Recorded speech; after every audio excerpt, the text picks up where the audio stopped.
নমস্কার বন্ধুরা, রসবাসা বাঙালিতে আপনাদের স্বাগত। আমি আজ বানিয়েছি পাকা আমের বড়া। আমি এখানে একটা পাকা আম নিয়েছি, আমটা স্লাইস করে কেটেও নিয়েছি। এবার আমি শাঁসটা বার করে মিক্সার জারে দেব।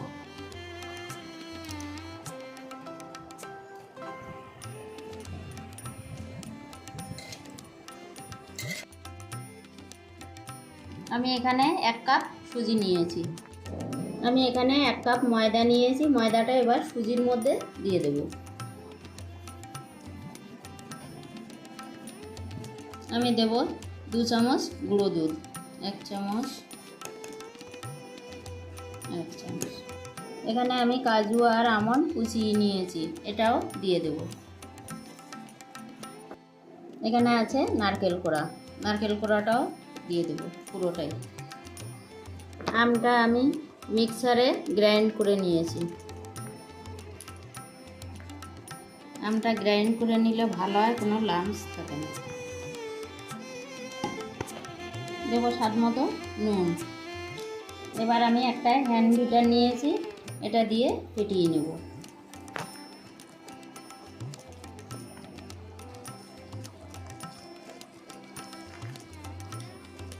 এবার দেব চিনি।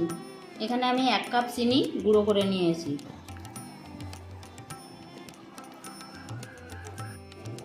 চিনিটাও ভালো করে মিশিয়ে নেব।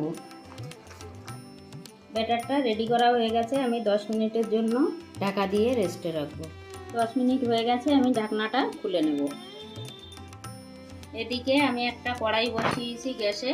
কড়াইয়ের মধ্যে বেশ খানিকটা সাদা তেল দিয়েছি, তেলটা গরমও হয়ে গেছে। এবার আমি ব্যাটারটা বড়ার শেপে দিয়ে দেব।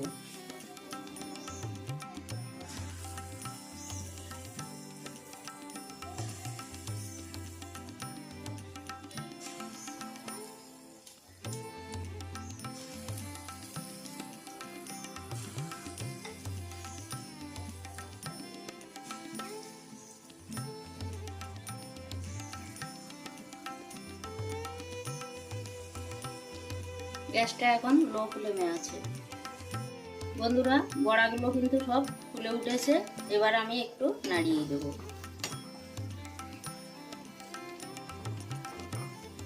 বড়াগুলোকে আমি লাল করে ভেজে তুলে নেব। বড়াগুলো আমি লাল করে ভেজে নিলাম, এবার তুলে নেব তেল ঝরিয়ে।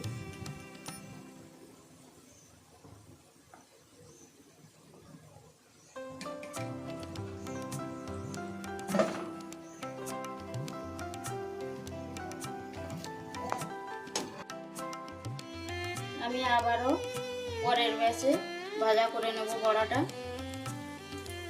ব্যাটারটা কিন্তু এরকমই রাখতে হবে, তবে সুন্দর হবে বড়াটা, একটু আঠালো টাইপের।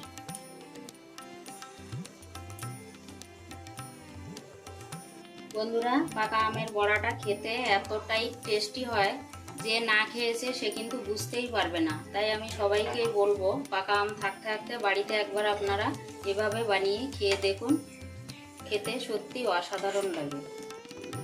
বন্ধুরা, বড়াগুলো সব আমি ভাজা করে নিয়েছি। এবার আমি একটা ভেঙে আপনাদের দেখাবো কত সুন্দর হয়েছে। দেখুন, খেতে কিন্তু দারুণ টেস্টি হয়েছে।